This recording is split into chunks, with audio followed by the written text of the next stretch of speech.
परम श्रद्धेय प्रणम आदरणीय प्रधानमंत्री जी, मौजूद यहाँ पे भारतीय जनता पार्टी के राष्ट्रीय अध्यक्ष, मौजूद यहाँ पर आदरणीय रक्षा मंत्री जी, आदरणीय गृह मंत्री जी, मौजूद यहाँ पे एनडीए घटक दलों के तमाम रिस्पेक्टेड नेतागण, मौजूद यहाँ पे तमाम मंत्रीगण, मौजूद यहाँ पे तमाम विभिन्न राज्यों के मुख्यमंत्री, उप मुख्यमंत्री। आज जब हम लोग एनडीए की इस बैठक में उपस्थित हुए हैं, 12 सालों की कई यादें हैं जो कौंधती हैं। इसकी शुरुआत मेरे पिता आदरणीय रामविलास पासवान जी के साथ हम लोगों ने 2012 में पुनः की थी, और तब से लेकर आज तक जिस मजबूती से इस गठबंधन के साथ मेरी पार्टी जुड़ी रही, उसका सबसे बड़ा और एकमात्र कारण मेरे प्रधानमंत्री आदरणीय नरेंद्र मोदी जी रहे, जिन्होंने मुझे, मेरी पार्टी को हर विपरीत परिस्थिति में संभाल कर रखा। मेरे पिता के जाने के बाद जिस उदाहरण का जिक्र आदरणीय शिंदे साहब कर रहे थे, हर किसी के पास, और ये कोई नई बात नहीं होगी जो मैं कह रहा हूँ, हर किसी के पास वो अनुभव होगा जहाँ पे प्रधानमंत्री जी ने आपको, आपके परिवार को व्यक्तिगत तौर पर प्रभावित करने का काम किया। यही सर आपकी क्षमता है और यही आपकी ताकत है, जिसकी वजह से आज एनडीए एक राजनीतिक दलों का गठबंधन नहीं है सर, एक परिवार के तौर पर हम लोग यहाँ पर एकत्रित हैं। उदाहरण कई गठबंधनों के रहे, 90 के दशक से हम लोगों ने अलायंस पॉलिटिक्स देखी, बट कोई गठबंधन कभी टिक नहीं पाया। तो वहीं एनडीए गठबंधन हर बीतते साल के साथ और ज़्यादा मजबूत होता गया सर। उसका कारण सिर्फ और सिर्फ आप हैं। इसके लिए आपको विशेष तौर पर सर धन्यवाद कि आपने हम सबको इतना प्यार, इतना सम्मान दिया। मेरे लिए बहुत गर्व की बात है सर कि मैं एक ऐसी कैबिनेट का हिस्सा हूं, आपके साथ मुझे काम करने का मौका मिला, जिनका नाम इतिहास में ही नहीं बल्कि इतिहास जिनके नाम से जाना जाएगा। जैसा आदरणीय चंद्रबाबू नायडू साहब ने कहा कि ये सदी आपकी सदी है सर।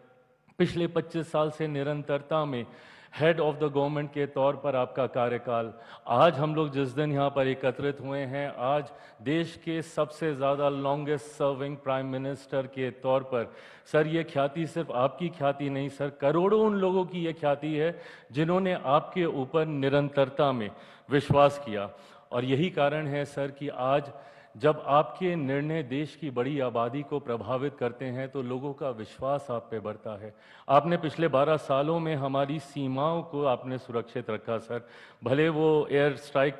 के माध्यम से हो, भले वो ऑपरेशन सिंदूर के माध्यम से हो, तो वहीं अंतरिक्ष के माध्यम से भी कैसे भविष्य के विकसित भारत की नींव को मजबूत किया जाए, चंद्रयान के माध्यम से हो, सूर्य के उस चांद के उस दौर पर पहुंचने वाला पहला यान भारत के द्वारा बनाया गया। ये तमाम उपलब्धियां सर पुनः हम सबके विश्वास को आपके प्रति और ज़्यादा मजबूत करने का काम करती हैं सर। एक तरफ जहां देश के इंफ्रास्ट्रक्चर को आपने मजबूती देने का काम किया, कनेक्टिविटी को आपने बढ़ाने का काम किया, बिजली पानी घर घर गांव-गांव तक पहुंचाने का काम किया, तो वहीं गरीब कल्याण योजनाओं के माध्यम से सर आपने ये भी सुनिश्चित किया कि देश की बड़ी आबादी को कम से कम रोटी की चिंता ना हो, जो पैसे बचे उसकी प्रति आय में वो जुड़ें, उसकी प्रति व्यक्ति आय में इजाफा हो। 80 करोड़ लोगों को प्रधानमंत्री गरीब जन कल्याण अन्न योजना के माध्यम से राशन देने की बात हो, या आयुष्मान के माध्यम से 5-5 लाख रुपए का मुफ्त इलाज कराना, यही परिणाम है सर कि आज देश की एक बड़ी आबादी 25 करोड़ लोग मुख्य धारा के साथ जुड़े, गरीबी रेखा से बाहर निकले। आधी आबादी को सिर्फ सम्मान देने की आपने बात ही नहीं की सर, महिलाओं की छोटी छोटी चीज़ों को आपने ध्यान में रखा, उनके सम्मान की चिंता करके जहां शौचालय बनाए तो वहीं उनके स्वास्थ्य की चिंता कर कर आपने उज्ज्वला के माध्यम से उनको आगे बढ़ाने का काम किया। विमेन लेड डेवलपमेंट की आपने बात ही नहीं की, उनको केंद्र में लाने के लिए, सत्ता का हिस्सा बनाने के लिए नारी शक्ति अधिनियम आप लेकर आए सर। हर वर्ग का सर आपने ध्यान रखा, जहां एक तरफ गरीब उच्च वर्ग के ही क्यों ना हो पर उनको भी आपने आरक्षण देने का काम किया, तो वहीं सर आपने मंडल कमीशन को संवैधानिक दर्जा देकर पिछड़े वर्ग से आने वाले लोगों को भी सशक्त करने का काम किया। वहीं अनुसूचित जाति से आने वाले लोगों को सम्मान देने के लिए बाबा साहेब के जितनी भी जगहें थी उनको पंचतीर्थ के तौर पर सर आपने विकसित करने का काम किया। मऊ में उनकी जन्म भूमि हो, लंदन में उनकी शिक्षा भूमि हो, चैत्य भूमि हो, दीक्षा भूमि हो नागपुर में, या जहाँ पे आखिरी के दिनों में उन्होंने प्रवास किया। ये तमाम चीज़ें दर्शाती हैं सर कि आपने हर वर्ग को अपने साथ जोड़कर आगे चलने का काम किया। देश की राजनीति में जितने विवादित मुद्दे रहे जैसा जिसमें मेरे जैसे लोगों ने दशकों से राजनीति होते हुए देखी, भले वो राम मंदिर का मुद्दा हो या धारा 370 का मुद्दा हो, उस पर भी सर आपने पूर्ण विराम लगाने का काम किया। आपने देश की हर भाषा को अपनाया, हर मन से हर भाषा में अपना संबोधन दिया, हर वेशभूषा को आपने सम्मान दिया सर, भले वो साफा हो, पगड़ी हो, मैं जहाँ से आता हूँ हमारा पाग हो या गले में गमछा हो, आपने हर उस चीज़ को सम्मान देने का काम किया सर। खाद्य प्रसंस्करण मंत्री होने के नाते हर व्यंजन को जब आपने राष्ट्रीय अंतर्राष्ट्रीय स्तर पर पहुँचाने का काम किया तो उसने मेरे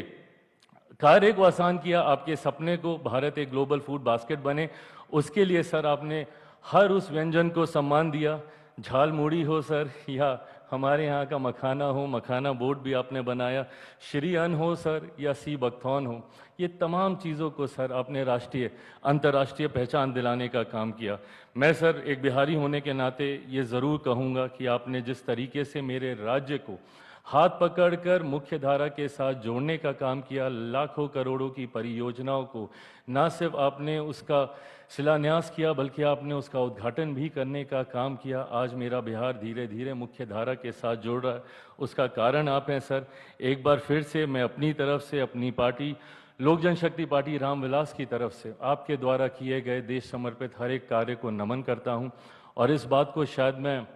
पूरे confidently on behalf of every NDA ally party मैं सबकी तरफ से कह सकता हूं कि सर एक बार फिर से 2029 में हम सब मजबूती से आपके नेतृत्व में सर चुनाव लड़ने के लिए तैयार हैं। आप आगे बढ़ें सर, आप स्वस्थ रहें, दीर्घायु रहें, ये हम सब की शुभेच्छा है और आपका आशीर्वाद मार्गदर्शन हम सबको ऐसे ही मिलता रहे, ये हम सबकी इच्छा है। थैंक यू सर, नमस्कार।